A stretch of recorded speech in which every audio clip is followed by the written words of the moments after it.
Long drives, late nights, and lobby calls. This podcast has it all.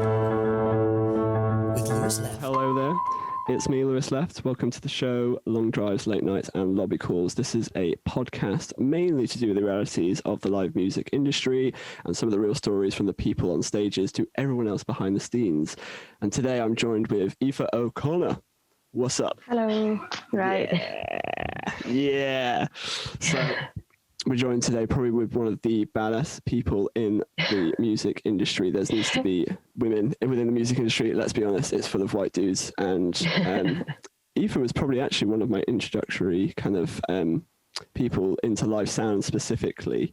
And we've got a whole lot of funny stuff that I'm going to probably be like, Aoife, do you remember this? And hopefully you remember, because I just remember you saving the day. You saved the day, that grave steak. So. I remember. God. I always feel like as well when stuff happened years ago that I was shorter, so I feel like a really small version of me was like, I don't know. Do you know? I don't know why, but yeah. But anyway, so Aoife, Yes. what have you been doing during lockdown? Well, during all the lockdowns. This is like All the of them. trilogy. This is like hopefully the final in the trilogy.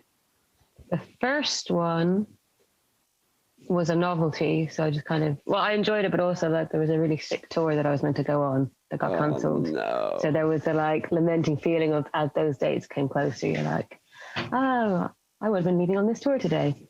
And then obviously the weather was nice, so considered I meant to drinking and stuff like that. And Stuff sorted. kind of put my head in the sand a lot. I was like, it'll be fine. It'll all be fine. It'll all come back. And I got to like September and I was like, it's not coming back. So I decided to get a normal job. A normal job. So I started working as a support worker with people with special needs and autism. So I've been doing that for the last 3 or 4 months. So it's slightly different That's crazy. area of work. I actually, I think maybe, I can't remember what year it was, but like maybe for like a couple of years, maybe we're between the ages of me being like 19 and 21, I worked in a sector that was just before people were kind of, I'm trying to think what the word is called, but like where we basically were trying to promote independent living towards teenagers. So we've got people we're with, they're like young adults, so they're like over 18, it's like 18 to 35, so that's who we're with. So yeah, been doing that. Like hats off to you, because I got the crap kicked out of me and I just couldn't do it anymore. I just mentally broke and just had to quit. With the exception of the few staff members, most of the people that are there are like early to mid 20s that have been doing it for a number of years. So I came in at like 33 being like, have you done this before? No. I've just been doing rock shows for 10 years and that's not happening right now. So, I can't do that. Well, that's probably quite a good segue. So to explain to the people that do not know you already, the stupid people that don't know you already, so I'm just insulting everyone who doesn't know you. Pre-COVID and hopefully post-COVID, what was your main squeeze? Mainly front of house touring sound engineer for kind of beginning and mid-level sort of size acts.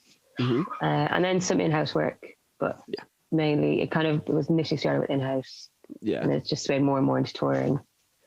And that was, so my main job involved traveling and crowds of people, 2 things that you cannot do during a pandemic.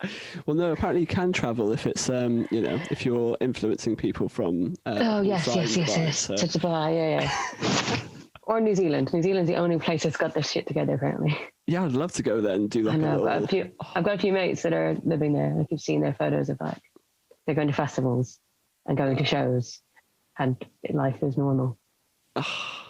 Insanely jealous. And it's not like they're, a drive and a ferry away. It's other side of the earth. Far. Yeah, a little bit. Yeah, literally, I think. So Aoife was and still is and will be after this whole pandemic the people that make the shows actually kind of go. They make the shows sound good, and it's such a kind of punter-esque term because there's loads of intricacies that go into it. But essentially, they make the show bang, and that's why people love going to live music, because of everything that goes with the feeling and the sounds, and maybe not the crowds for me personally, but some people love all that push and shove. I know, I like being designated. I like being blocked off. Yeah, But basically, we're the people that people only notice that we're there when something goes wrong.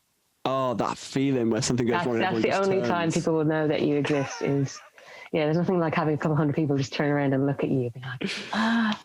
And you were mentioning earlier that you worked in-house in some places. So what places were they? They're all Brighton based.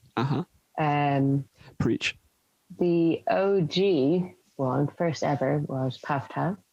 Oh, lovely. That was my first ever one. And they actually, because I studied at BIM, and they emailed BIM looking for an in-house engineer. Weren't too picky. I think I was just the first one that replied. So I got the job.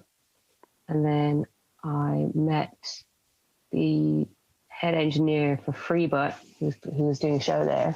Oh, yeah. And he saved me. So that's where I met Zoe, was at Freebutt. Okay.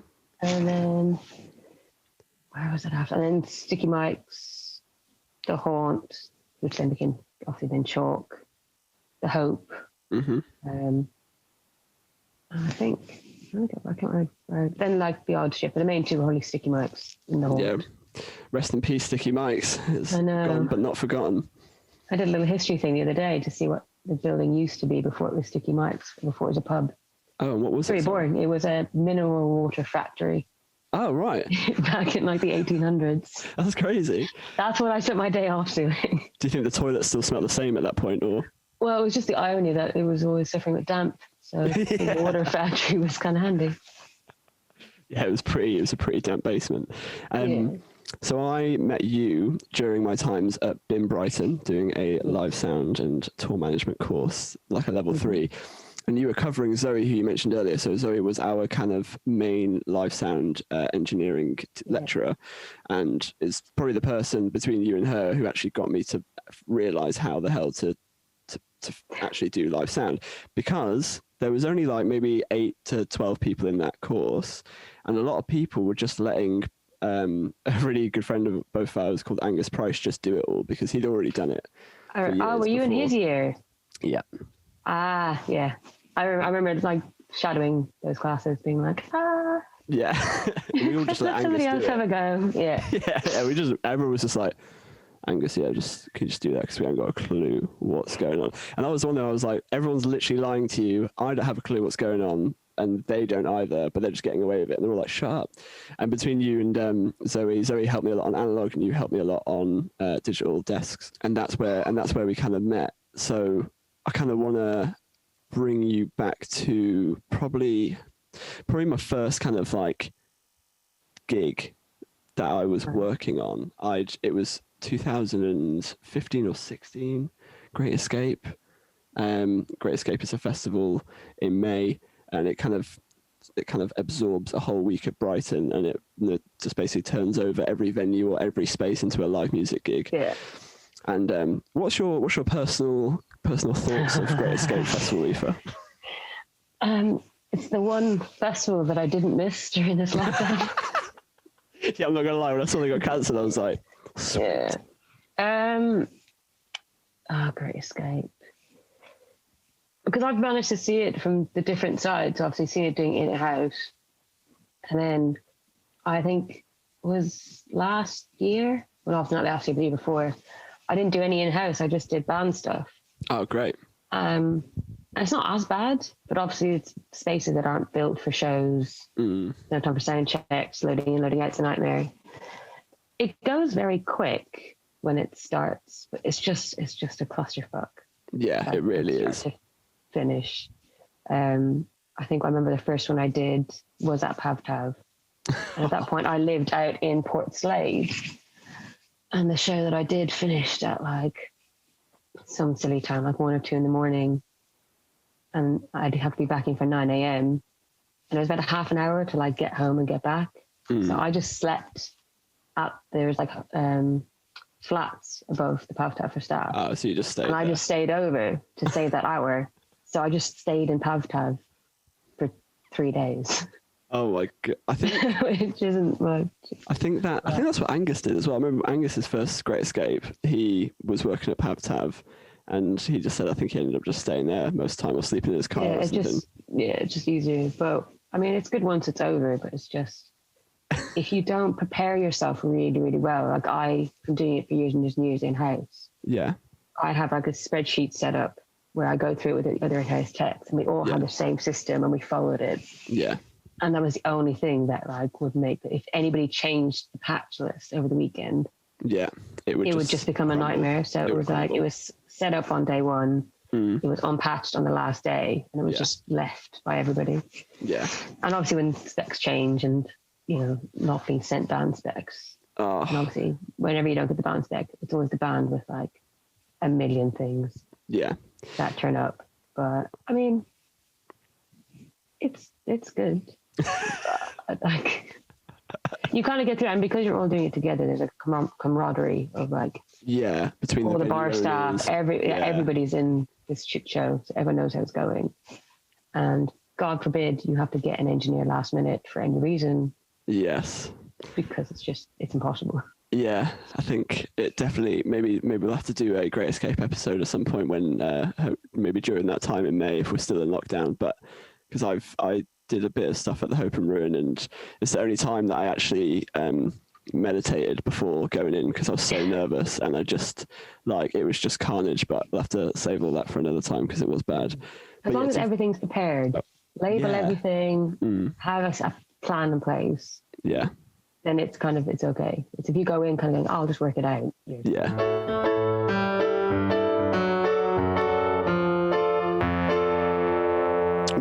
I was fresh faced and fluffy tailed. No, I don't. Is that bushy tailed?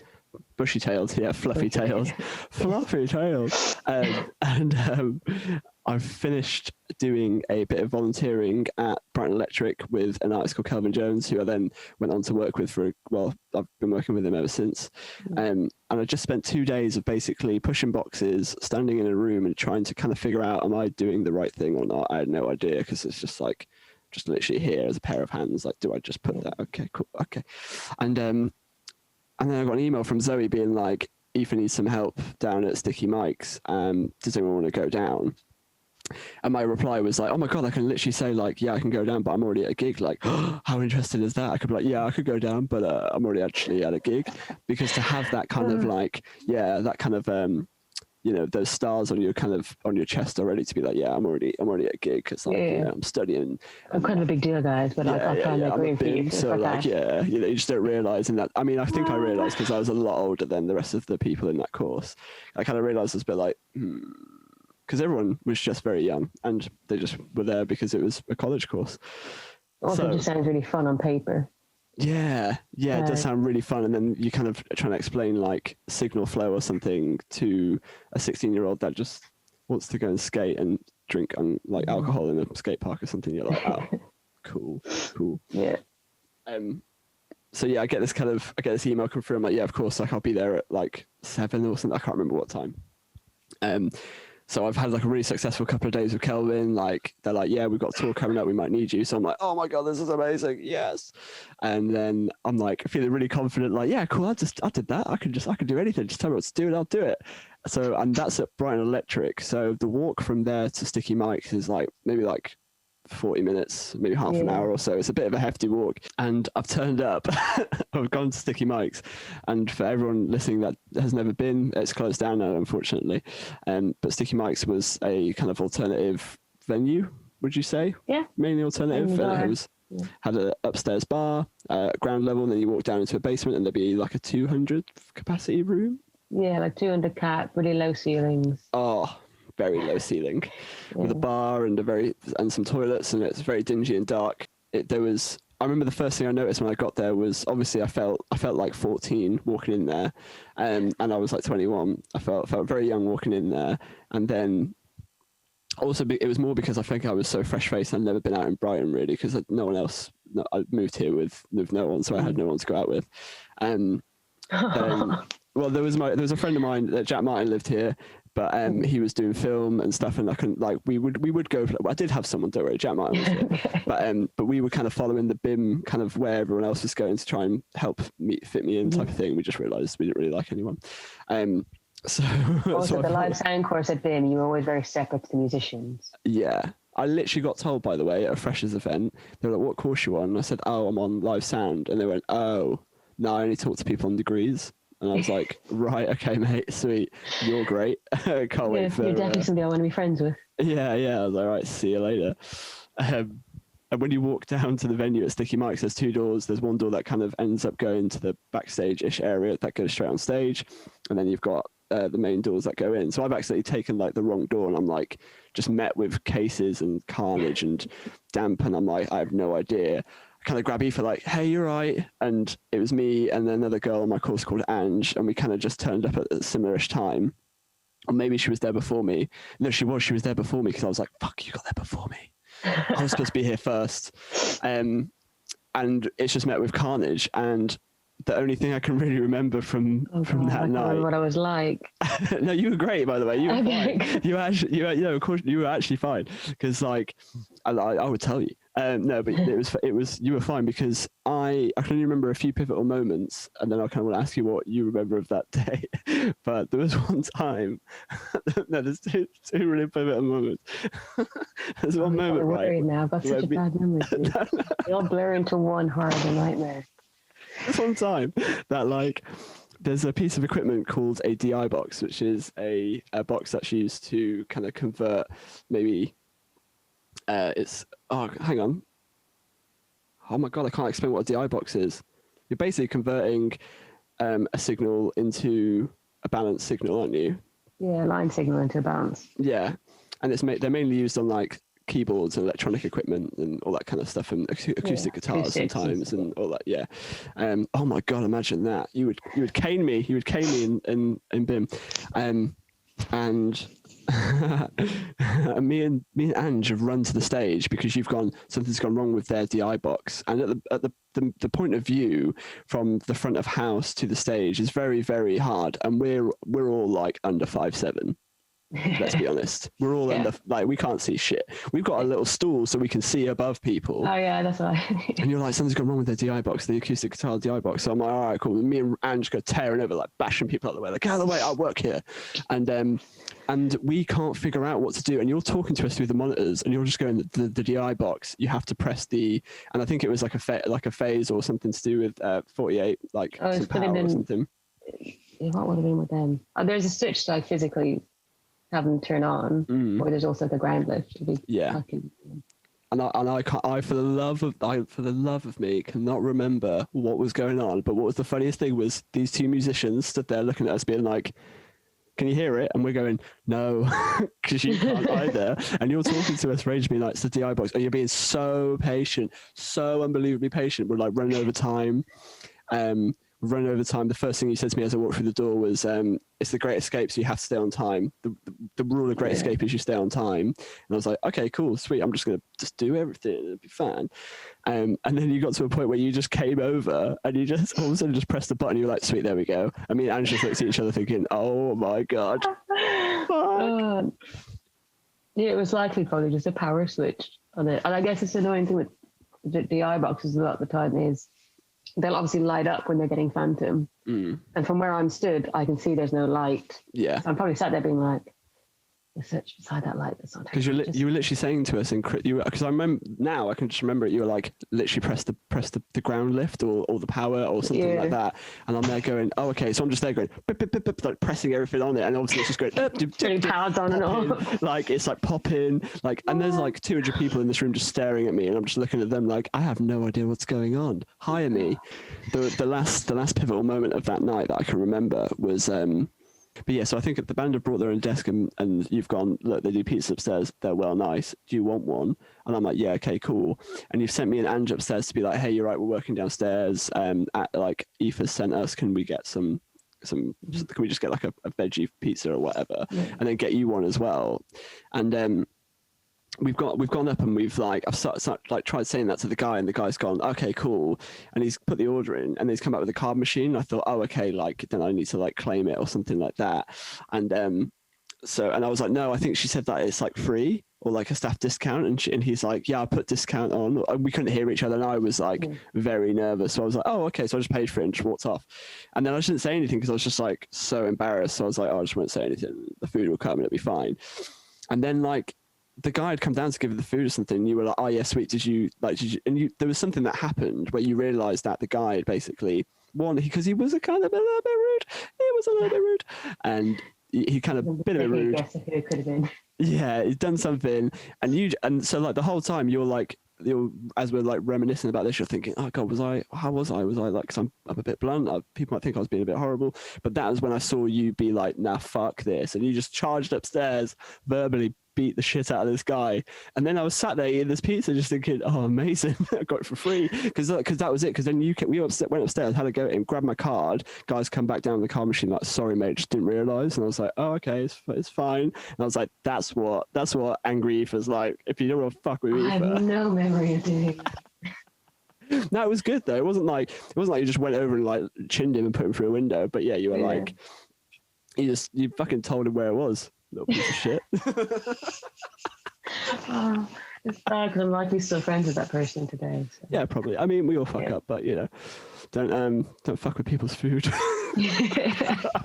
Not during Great Escape. Yeah. Not when somebody's working for free over Great Escape, and the one nice part of their day is a pizza. Oh, but yeah, that is the great. That's how. Well, it wasn't how we met. You were teaching me at BIM, but that was the first experience of real life Aoife. Yeah, it's very different too. Well, because in BIM, Aoife has to be very careful about what she says and how she says it. Yeah.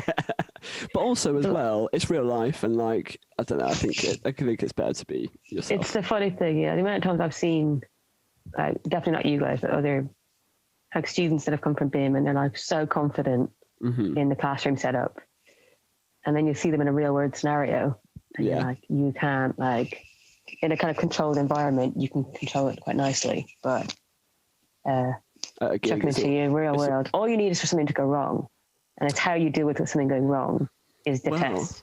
This kind of, Are you segueing nicely into your next question? Segue, because as bad as it is, I think above all, like, I see you, and I assume you view yourself as like insanely successful at what you do. Like it's true. It is true. So, but I love hearing stories where shit goes wrong, because I find this stuff real. I find it like I'm going to say it for another episode, but there's a time that I just forgot, and I just pressed mute all once during midway through a gig. Oh, that is my fear. I just hit it because I thought I hit another layer on it, and I just hit mute all, and I was like, oh shit! But it took me 5 seconds for me to be like, what button did I hit? And I find that stuff real funny, because somehow I still have a job, so still hire me.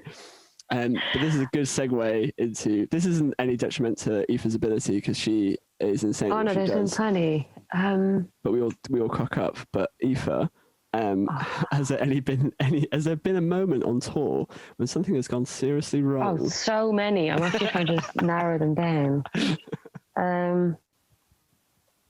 I had a good one. It wasn't so much on a sound engineer. It was when I was TMing for Smugglers. Oh yeah.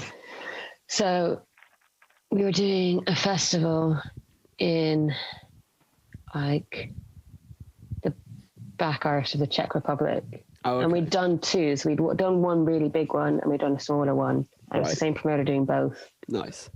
And so you feel one of them we were driving to, so we didn't, like, we were bringing our own backline, it was fine. Mm-hmm. And then the other one we were flying into, the smaller one we were flying into, so they had to provide backline.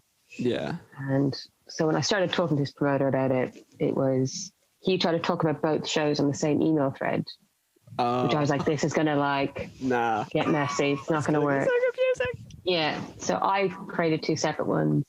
He kept sort of talking about the different shows. Yeah.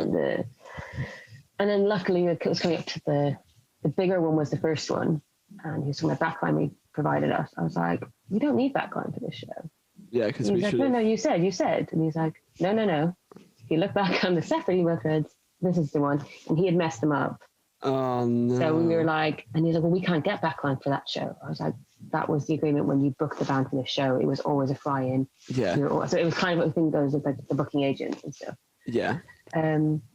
But also, so we flew in, and our flight had been delayed by like 2 hours. Yeah. But it was fine because we had like a massive buffer. It was the only flight into this place. Okay. But we had a massive buffer time before our show. We were meant to go on at like 11 p.m. Oh. And we were getting in at like 7. So I was like, loads of time. Like, us getting it, yeah. Like, so we ended up, something like we were meant to get at 6, and we got in at like 8 or half 8. Nice. But still. But he had on the contract, because he'd done the same contract for both shows, had forgot to change the stage time. Oh. So what was on our contract and what he scheduled, he told people that we were on at 9 p.m. when we were actually going to be on 11 p.m. And then told the crowd that we were going on late, like because of us, like we were delaying the show time. And would never admit that. It was this whole thing where. And sorry to interject, but Richie, the main dude out of CC Smugglers, he needs a long time to prepare. He does a lot of like yoga. Oh yeah, and like we're tired, we're rushed, we're stressed. They haven't eaten, like, and the guy was adamant we had to go on as fast as possible. Oh no! And I was like, well, no, we're due for 11, and we kind of aimed a meeting ground. We're like, look, we'll try our best for 10. Yeah. Okay. And also, then we get on stage, and there's obviously a classic way stuff's patched in, you know, kick, snare. Yeah. No, it was, I can't, it was something like, you know, it'll be my kick drum, then a guitar, then like nothing nothing made sense. Nothing was labeled. Like I kind of got to the sound desk. I was like, it's just all over the place. Oh no. So I think while the guys were going to have dinner, I just went to the desk and I was like, right, just unpatch everything. Yeah. Like we're the last band playing, kind of similar to what I said with what we would do at Great Escape. Yeah, of course. Unpatch everything. We'll start from scratch because my muscle memory is not going to like. No. Picking next to the guitar is not going to work in my brain. Literally, yeah. But we got to the show. It was fine. Everybody was happy. That was good. There's definitely been other ones. A lot of them happen at festivals. Festivals are but hard, there's no time for error. Like the best one is silent Soundcheck. So festivals, especially like main stages or the bigger ones, you can't make any noise in the PA at all. So it's all done in your headphones. What I usually try and do is I like to see if they'll let me put like the kick, like 2 hits of the kick drum, just and the vocal PA through for like a second, just so I can hear what the PA's like. Yeah. But they can also turn and say no. So I was there with. Sorry to interject. Yeah. I remember I haven't done many silent sound checks, you know, and I did so horrible. I hate them. And like, so I feel very inexperienced with silent sound checks, but they're basically so like as everyone's waiting for the you know the act to come on, everyone stood there, and it's kind of just gets rid of the.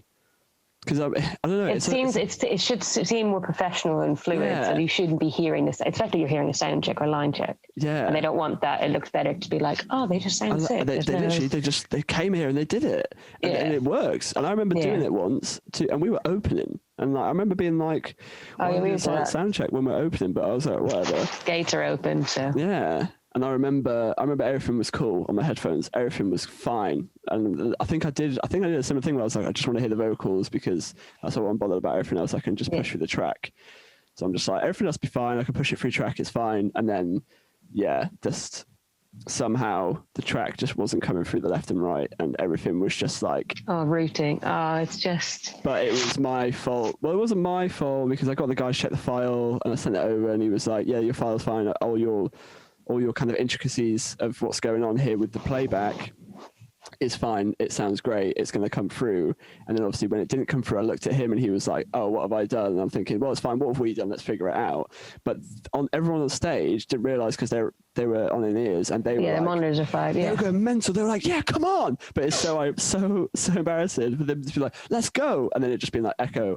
But like there's just like a snare kick and there's nothing else going on. And it was the most embarrassing thing in the world. And then I went on stage and I was like, so how was that first song? They were like, yeah, really great. And I was like, oh, they didn't know. I told them anyway because I can't do it's not going to take long for them to work out. No, but I had it where were we? Oh, we were in Cork. So I was with this band called Koala, and we were doing like a series of like 3 festivals with George Ezra. So it was like not really a festival. Mm-hmm. So it's like he's doing a show in Cork, Dublin. Right. Okay. And Belfast. Yeah, but silent sound, I can't make any noise. They're festivals like stage sort of setups. And I'm not allowed to make any noise in the Cork one at all. But I have a show file that I've used with these guys for years, or like over the years. So I had fine-tuned, it was good. Yeah. But I need to kind of hear the just PA. To make sure. Yeah, and I couldn't, and I wasn't allowed. And so I said to our drummer, I was like, look, as soon as you get on stage, because he's usually like, as soon as you get in the drum kit, just hit the kick drum for me twice. Yeah. And I had like one of the mics down quite low, completely misgauged the strength of the subs, and it was just boom. And, like, all these like, so there's all like teenage kids, you just see them all Just like that. yeah, their wigs come off, like Yeah, like, so there's lots of like, so it's always been, I always start a bit more cautious at the very beginning. Yeah. I'd rather have a bit too quiet and crank it up quick than like, did it be too loud and have to reduce that? Yeah, loads of people shit themselves at this. But I've had that. Yeah, I've had it for quite a few different festivals, and you just, there's nothing like the feeling where they start and you're like, it's good. Yes. Yeah. You look at everyone else being like, did you see that? I did that. That was me. Yeah, like I had it at we did Reading and Leeds, and we were opening the main stage. Mm-hmm. And obviously there they've got like an A and B desk. Right. And because we were first on, I assume we're going to be on desk A. Yeah. Because logic would be like, you start with A. A, B. But he put me on the B desk. Right. Were they both the same model and make and everything? Or? Oh yeah, everything's the same. So it's just so that you can have the band, because obviously it's such a big festival, they have the next engineer getting ready. And I had loaded my file and I'm kind of like just doing some tiny tweaks. Like I'm not hearing anything yet. Still a silent sound check. And I'd done it really early. Guy was almost making fun of me because there was the guys were kind of nervous backstage for the show. So I was like, you know what? I'm just going to go to front of house, just get away from this tension. Oh, that's horrible. So I was there really far in advance, and the guys sort of like almost looking at me like, oh, look at this nervous engineer being here so early. Yeah. I just started having cigarettes, had some coffee. Yeah, you should have verbally chinned them, mate, like you did that guy in Sticky Mike's. Well, and then they go to start line checking, and I can hear it, because obviously you can hear the kick drum being hit. And I'm like, and the guy's yammering away to his mate, ignoring me. And I was like, sorry, I should be seeing stuff coming in right now, because usually as soon as the lines go in, you can see this pop. Yeah, little sparks and stuff. Yeah, and I was seeing none of it. And he's like, oh, they're probably just not started yet. He's probably just shooting. I was like, no, like they're going through the line right check. Now, yeah, I definitely. I could hear it through the talkback, the shout mic. And he realized he had loaded my file an hour beforehand onto the wrong board. And he only noticed it, and we were rolling on, and we had like 15 minutes to do this line check, all silently.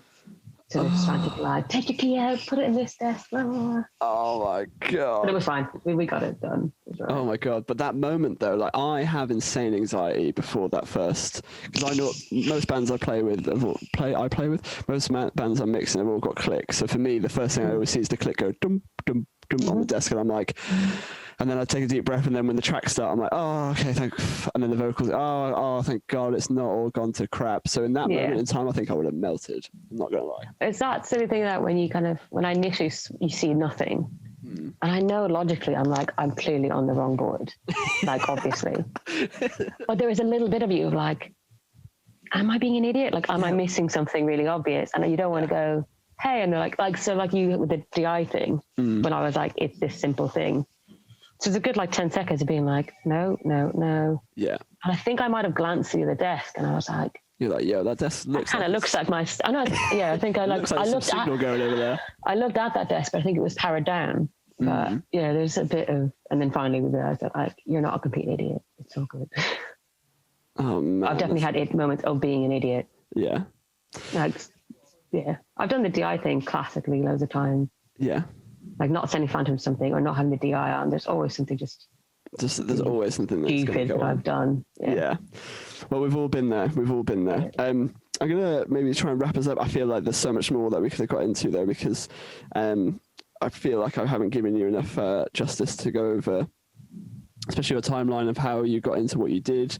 And when I say did, I mean do, because we are just currently taking a little hiatus, COVID hiatus. A little break. We've talked a lot about when stuff goes wrong, but actually, I feel like I haven't given you enough justice here, because you are insane at what you do.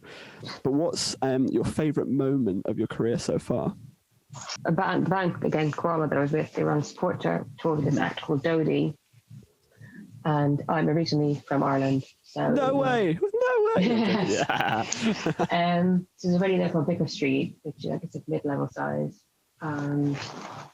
They had 2 dates there, one of which was Paddy's Day. So that was pretty sick. My first time so you always have like these venues that you have to tick off. Yeah. So like a lot of British acts and stuff, like Wembley Arena will be one of theirs, which we did, which was really cool, but it's not, I didn't go there as a kid, so I don't really care. It's not Ireland. I didn't care as much. So like, yeah, doing Vicar Street was always the one. And then December just gone, I was with an act called Lead of Argan, who were supporting this Irish act called Dermot Kennedy, and he did 2 nights at Dublin Arena, which we used to always call the Point. So ending my last, but it's the Point. It's the Point. Oh, okay, it's the Point. Sorry. So that was the last tour I did was then. Wow. So that was December like 22nd and 23rd. So 2 nights at Dublin Arena. So just before Christmas. Amazing. Ending the tour after like 6 weeks. Yeah. Being back home for Christmas and just being like, my sisters were there, and then at the Vicar Street one. So it's a bit like my parents come and they're like, oh, this is like a real job. Like, they're like, because for years and years and years would see me do really small Diddy venues. Yeah. But doing like Vicar Street and doing the Point, you're like, oh, it's like a real job. Yeah. And then the world went to shit and it all stopped. Yeah, and then they're like, that job that I thought you had, tough shit. COVID fucked it up. You're over 30 now. Do you think you'd get like a real job? Yeah, you're like, what fucking real job? I have a fucking real job. That's insane. But you must know Johnny Coote. Yes. Yeah, of course. Oh, that must have been nice to have someone that you already knew on the headliners. Yeah, and then also the front of house guy I'd met before. I don't really know how I know him. Mm-hmm. I think he's just come through the Haunt and stuff. There's a lot of engineers that I know, and I don't know how I know them. Yeah. Like, it's just they've come through like the Haunt a few times, and you kind of become friends, but only in those places. But it must have been amazing to be looked after in that sense, because, I mean, Dermot it's not like he's been around for 20 years, but he's kind of shot to success, and nice to kind of go on those. I think he's been massive in Ireland for quite a while. Yeah. And now the rest of the world has seen. I didn't really have an idea who he was, other than like my sisters telling me. Yeah. Yeah, he's a big deal. And you're like, really? Yeah. Come to Brighton. No, I'm joking. Yeah. All right, cool. Well, we should wrap up, but I'd like to finish with a sharing is caring. So this is just something that I wanted to include, just so people listening can also watching, hopefully, that they can have something that kind of just jigs them on to maybe investigate a little bit further, or just to kind of share something that's going on. We're all in a bit of a weird time at the moment, so I think it's good to normalize that it's all a bit crap, but stuff will get better at some point if we follow the rules and regulations, ladies and gentlemen. Yes. But Aoife, what is your sharing is caring? So I don't just anything. Yeah, so it could be anything. This is the one that I really was meant to prep, and I just really couldn't think. Well, I'll go first. I think my sharing is caring at the moment has been there's a YouTube channel called Switch Up. So I've got a Nintendo Switch, and I'm not even that into gaming at the moment. Like, I don't really spend a lot of time gaming. I kind of dabble here and there. But there's a YouTube channel called Switch Up, and they've created their own Discord. So they've basically created their own kind of group chats where people who are fans of the YouTube channel can go and then talk about games, and just kind of, and it's this weird, like a really nice, weird little sense of community. And the 2 people that do the narrating and create the content on this channel, they've got the calmest voice in the world. And it's like, most of the time they're just doing videos about stuff that I'm never really watching the videos because of what the game they're reviewing. Sometimes I do, but most of the time it's just to hear them talking. So I feel like we're going into a weird kind of fandom at the moment where people are getting more excited. You go to sleep listening to their... Yeah. I've got a Spotify thing of that. There's some guy, it's called Sleepy, and some guy just telling stories, but his voice is so I think he does it on purpose because it makes you fall asleep, but in a good way. Yeah, absolutely. In a good way. What's my sharing is caring? Oh, there's a really sick movie that I've been telling everyone about. Oh, yeah, what's that? Yeah, of course. Yeah. It's called Coherence. Coherence, okay. So it's on Prime Video. Okay. It's really hard to describe without like doing spoilers. So it was done on a really low budget. It was like 50 grand or something. Mm-hmm. But it's a group of friends that go for a dinner, and there's like a comet passing overhead, and then some weird stuff happens, and there's like alternate realities. Oh. So like the same house, but like different, like it's them, but in different like realities. And then there ends up being, you've got to work out like, you know, is that person from my reality or from a different reality? Oh, it's so good. Like, you know, when you watch a movie where you have to keep pausing it to be like, wait a minute, what's actually going on? Yeah, it's really good. It's so good. I've been telling everybody about it just so I can talk. How long is it? Because my beef with films at the moment is that no film is 90 minutes long. They've all got to be like I watched a film called Greenland with Jared Butler the other day. I thought I enjoyed it. It gave me and Anna insane anxiety throughout the whole thing. But it was 2 hours long, so I was like, 2 hours long. It was really good, and then just at the point, you know how it's going to go. It's a typical storyline. Yeah. It's got the guy from Buffy the Vampire Slayer. The guy Xander. So to give you an idea, in the movie, his job is he's an actor. Mm-hmm. And he's like, oh yeah, I was on this really famous show, Roswell. No way. Which initially we're like, oh, I thought he was he on that? And he isn't. And it's a whole twist on like in an alternate reality. Yeah. You know, it's really good. It is an hour and a half long. 1 hour and 29 minutes. Oh, perfect. Love that sweet spot. Love that sweet spot. Shame about, I don't know if you've listened or heard anything to do with the recent allegations with Josh Whedon, though, the creator of Buffy. I don't know if you're a Buffy or Angel fan. No, my sisters were massive. Big fans of those. Allegations are starting to come out that he was a bit of a twat. And it's a shame because I really liked Buffy. Why have men got to just be a dick? And I'm literally sat here like, well, I guess that's the thing, isn't it? But they're not. They're more. They haven't just suddenly become dicks. Them being dicks is being found out. Yeah, which is good.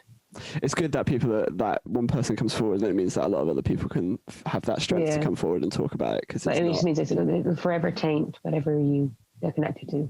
Yeah, absolutely, and it needs to change in every sector. Yeah, it's the only sharing is caring thing I could think of. No, it's sick. No, it's great. No, I literally am going to tell Anna about that later and see if we can have enough brain capacity to be able to. Yeah, if you have Prime Video, you can watch it for free. Yeah, we do. That's where we watched Greenland, and there was something else on Prime as well. I can't think. It's a film about a drummer who's deaf. Or no, he's not deaf. He's like. I think I keep seeing stuff about it. It's the guy out of Four Lions. I can't remember his name. But yeah, I think I keep seeing it come up. Yeah, I think I want to watch that because that looks like it's on Prime and it's like a music. It looks like a music film that's not going to be like Whiplash that like everyone's going to start. That's what I was thinking of first, but I haven't watched that yet. I don't know if I can be bothered to watch it. I don't know if it's any good. It's all right. The way you said M means nah. Yeah, like I enjoyed it. I thought it was all right, but loads of people were like, you could tell he's not a real drummer. And I'm like, just enjoy the fucking film. All right, just enjoy the film. Jack Sparrow's not a real pirate, you know. Yeah, what?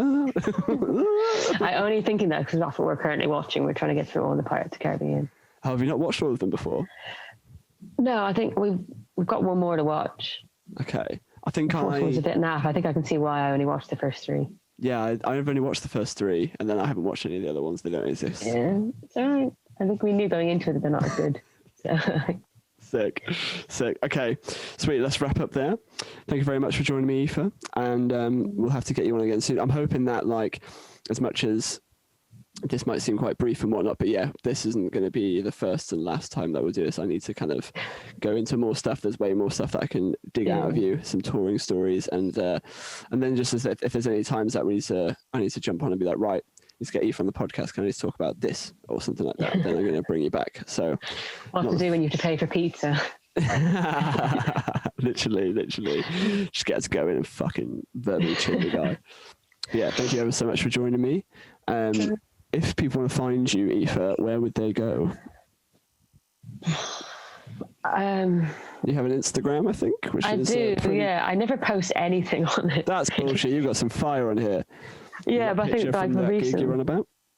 Yeah, it's Miss Noiseboy. Mm-hmm. But I don't think when was the last time I posted anything? I'm not doing rock shows. Yeah. Yeah, I think that's. Oh yeah, rock shows and Chris. Yeah, I can't wait to get Chris on because I say unfortunately because I think he's like, oh, okay, cool, but I'm like a massive All Better fan, so. I let him know. I think he knows because I'm always like, there was one year, would you when everyone was doing their Spotify Wrapped, where like it goes through. Mine was just all better, and I was like, no, I just didn't realize I listened to you guys that much. Like, and that was a year that I was active. My last one, the one for 2020, my most played. Sorry, so bad. My most played song was, I think there was a Koala track, which was like one of their new ones, because I had to learn it. And then the second most played one was the Postman Pat theme song from the work that I'm now doing. There's a lot of like the Wiggles and Postman Pat being played. Oh, do you have to do any? But you can probably see Ticket to Ride by Koala because I had to learn it. And then oh my god! And you've got it on download as well. Do you have to do? Who's the guy who does all the Makaton stuff, Mr. What's his name? It's not Balamori. I know the guy you're talking about. Mr. Tumble. Mr. Tumble, yeah. Man. But only like there's only one DVD of it that I've seen over. I think I've watched Joseph in Technicolor Dreamcoat I've watched it about hundreds of times. That and Alvin and the Chipmunks, I've watched that hundreds of times, just on repeat. And I've seen Finding Nemo. That's not too bad. But only like the first like 20 minutes. Because then attention span, they're on to something else. Yeah. Also, I didn't realize in that photo, I was also currently playing Noddy when I took that screenshot. So, and I think all the other songs were like autism calming, like sensory music. Yeah. But so Koala still ended up right at the top. So, but given that I only started doing that job in October, and that was my 2020 Wrapped. That reflects. A couple of months to be like, boom, right. Yeah. That's crazy. Okay, thank you very much, Aoife. And thank you everyone for listening. Don't forget to like, share, subscribe. I hate saying it, but you've got to do it because otherwise apparently people don't do it. So yeah, you can find me at Lewis Left. You can find Aoife at Miss Noiseboy or Aoife O'Connor if you want to check out her journey. You can find my story. name. Yeah. Oh yeah, I remember actually first time Zoe was like, this is how you say Aoife, because Aoife is spelled Aoife. It is, yeah. What's the worst time? Not the worst time. What's the worst pronunciation of your name you've ever heard? I've gotten like Aoife and Oife. Yeah. It depends. It depends if it's the way it's like. If I say my name, lots of people say Ether and Aoife. Yeah. But then the spelling, I get like all kinds of variations that I just kind of go with. Yeah. And the spelling of it is always the one. It's always spelled wrong. Yeah. But when it's like, I had it with Mr. Sam Coveney, he, I think his autocorrect on his emails had my name spelled wrong. And at this point, I'm his boss. And he would reply to all my emails spelling my name wrong. And I would just reply to him saying nothing else but like a little asterisk, spelling my name correctly. And then just send that to him. Being like, if you want to address me correctly, then I'll reply to your email, mate. That's essentially it, all right? Usually I tell people now it's like saying FIFA without the first F. I think it was EE-FA. That's how I think. So I've tried that for ages. People still weren't getting it. So FIFA without the first F seems to be the way that. There was like some kid from there was some kid from Bin years ago who told me, I don't play FIFA. I play Pro Evo, so can I call you Evo? Kind of like to beat the whole point of it. I was like, yeah, it's kind of close enough to my name, so fuck it, we'll go for it. Sure, why not? Yeah. Okay, cool. I'm going to, thank you very much for joining us, everyone. I'll see you very soon. Long drives, late nights, and lobby calls. This podcast has it all. With Lewis Left.